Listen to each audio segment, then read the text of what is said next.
Napakahirap i-describe, especially kapag nalilibugan na talaga yung babae. Hindi niya na napapansin yung mga sign na to. At kapag nakatapos na yung babae, sumabog na siya. Marirelax siya ng panandalian, then babalik uli. Nakakapag-multiple kasi ang mga kababaihan karamihan. Maitim ba skin, underarm at singit mo? K-Skin ang bahala sa'yo. Premium ang ingredients, paraben-free and sulfate-free, and FDA-approved, kaya safe for everyone. With K-Skin, ibalik ang alindog mo. Huwag nang magpahuli. Hi guys! Welcome back to our channel. Kamusta po kayong lahat? Sana ay nasa mabuti po kayo. At sa mga hindi po nakakakilala sa akin, my name is Cheryl Ting. At kung bago lang po kayo sa channel na to, pwede po bang makahingi ng isang favor to please consider to subscribe dito po sa ating channel. And also, huwag niyo na rin po sana kalimutan i-like and follow ang ating Facebook page official and also ang ating TikTok account, Cheryl Ting.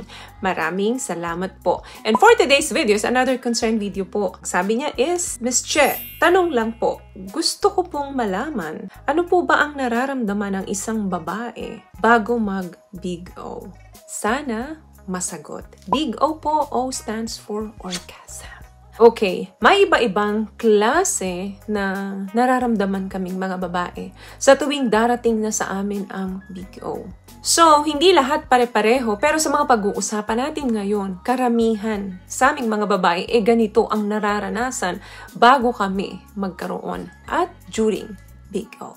I suggest kapag bago ka dito, pumunta ka muna sa bathroom at i-empty mo ang iyong bladder para malaman mo ng husto talaga ang pagkakaiba nito. Kinakailangan na empty yung bladder mo. Kailangan walang ihing papalabas. It is common kasi before ka magkaroon ng Big O, para kang naiihi. Bakit? Kasi pareho po ang nerves na dinadaanan or involved dito. At kapag empty yung bladder mo, confident ka na kapag ka matatapos ka na, alam mo talaga na hindi ihi yung lalabas sa'yo. Okay, let's proceed. For me, kapag nandyan na, papunta ka na dun sa pinaka-rurok, sa pinaka-peak, yung mga muscle namin. Nakakaramdam kami ng muscular tension and sexual feeling. Then, kapag nandun na, nag-start na yung feeling ng muscular contraction. Every now and then, nagko-contract yung mga muscle namin. Especially doon sa pinakailalim ng pelvis area namin. May kukumpare ko to sa parang balloon, yung binibigyan mo ng hangin para lumobo. Unti-unti kang namamaga. Then, kapag lumolobo na siya ng lumolobo at namamaga ka na ng namamaga, bigla kang sasabog. Napakahirap i-describe, especially kapag nalilibugan na talaga yung babae. Hindi niya na napapansin yung mga sign na to. At kapag nakatapos na yung babae, sumabog na siya.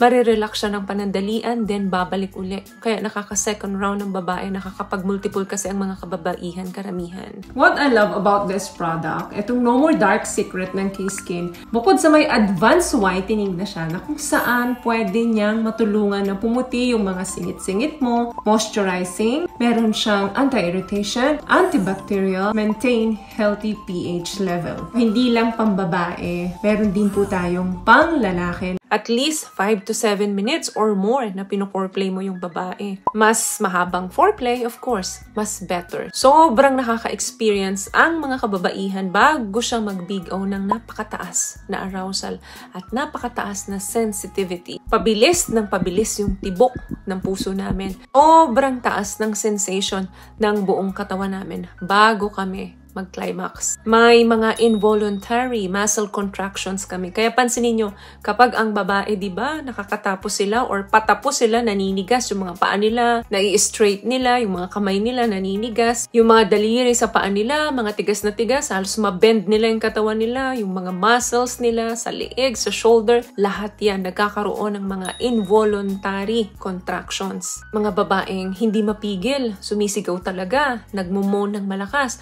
Meron namang mga babae din na simple or mahinhin lang. Kaya yung iba hindi nila alam kung nakatapos ba yung babae.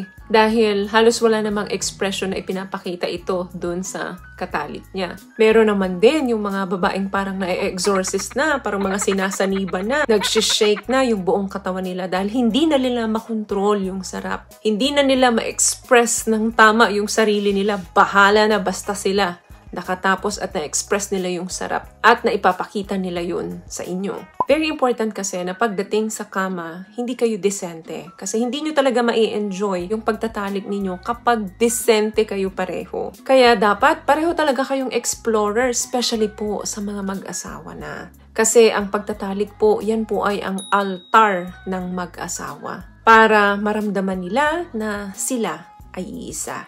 So, yun lamang guys ang video natin for today. I hope nakapagbigay po ako ng tips sa inyo. At kung nagustuhan niyo po ang ating video, please give it a thumbs up, comment down below, and also share this video na rin po sa mga kaibigan na sa tingin nyo matutulungan ng video natin. Once again, palagi po kayong mag-iingat at palagi po kayong manalangin. Thank you guys for watching and see you in our next one. Always love yourself and be a blessing. Bye!